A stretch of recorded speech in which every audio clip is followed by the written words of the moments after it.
आओ बैठो कहाँ उतर गइलू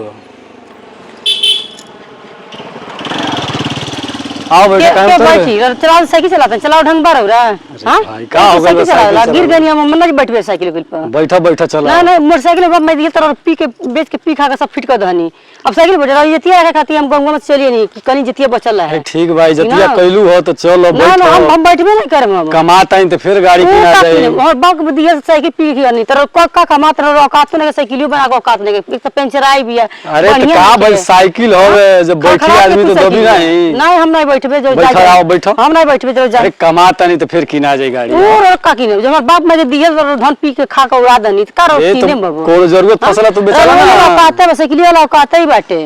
आओ बैठो बैठो बैठो हम बैठबे नहीं कर हम नहीं बैठे इसने ऐसे मर्द नहीं देखनी कि मेहरारू के अपन साइकिल बेच के पी घर मोटरसाइकिल मेहरारू के आ साइकिल घुमावा बैठा हमारे इतना ही बाटे अरे काहे नहीं भाई का गांव के लोग का कहत बाटे का कहत फलाना तो मेहरारू बैठा साइकिल बेच के पी घर लो ससुरारी के साइकिल बैठा घुमावा ताटे अच्छा फिर जब किना गई तब नहीं केहू कोई ना हम नहीं बैठबे तू दिखा दिए कि हां किन दला ना ना हम नहीं बैठबे जाई हम नहीं जेबे बैठे जाई हम नहीं बैठबे झगड़ मत कर बजान तो जेबो जान तो है ना जेबो जान जेबो हमारे घर के सामने झगड़ मत कर जान बैठो कह नहीं बैठो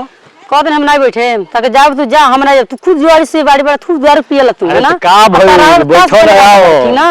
हम ना जेबे तर संग हम बात मानो ना ना हम नहीं हाथ जोड़ दे तोरे आगे जाके साइकिल पर तू जा हम नहीं जेबे बहुत तार पर हम जेबे कैसे गोड़ गोड़ पैर पकड़ लेकिन चलो हां हम नहीं जेबे चलो घर लेट होता थे बाबू लेके जेबे वो छोड़ दे तू चल ताश खेले हम रह तो घर नमक रोटी अरे खाई नहीं ताश खेले कहत नहीं ना जान तो नहीं कितना तू पिया कर निकल कितना तू ठीक बा हमारा गिर कितना तू जुआरी बनल सब कुछ जोन बा के ना ना हम नहीं बोलबे ना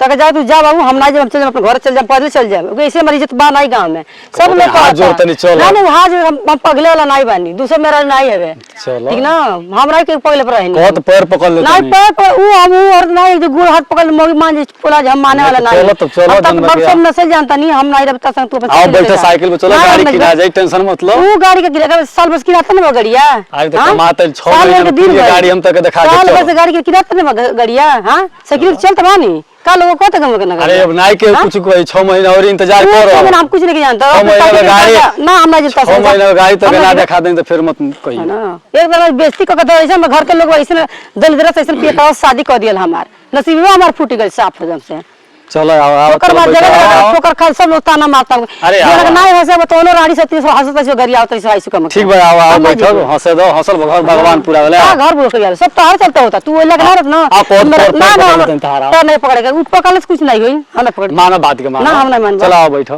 हम नहीं पकड़े ना ना आओ ला चलो ना चलो आओ बैठो ठीक बात चल लोग बाद दोबारा हम साइकिल जाए नहीं हां एकरे बाद मत जाइए एकरे बाद कोई मत जाइए ठीक बाटे